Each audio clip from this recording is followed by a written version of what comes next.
What's up, everyone? Welcome to Program Your Remote. Today we're going to take a look at how to replace the cabin air filter in a 2017 Hyundai Sonata. Like I said, it's a 17 Sonata in the video, but it will be the same on several different years.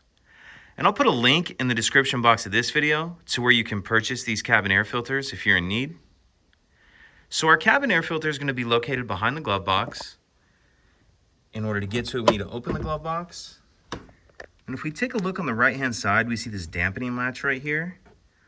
What you want to do is push down with your thumb on this tab, and then that latch will pull off like that.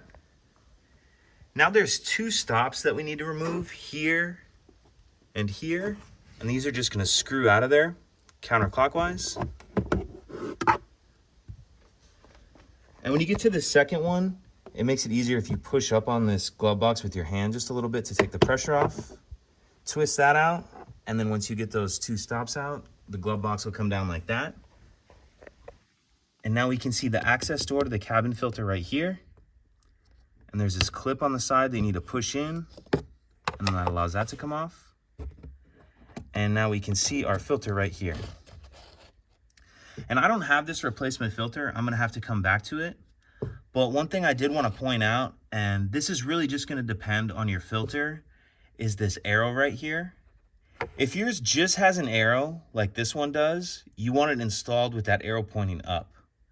But if your filter actually says airflow on it, if it says airflow and has an arrow, you want the airflow going down. So if you have just an arrow pointing up, if it says airflow, you want your airflow arrow going down. And then once you have your new filter installed, you reverse everything we just did to close it up. We'll throw this access door back on.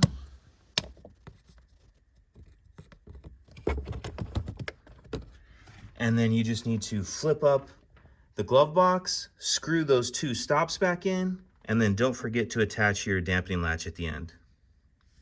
And that's it. Pretty simple. If you have any questions, please let me know. If you could take a second to like and subscribe, it helps us out, and I'd appreciate it. Thank you.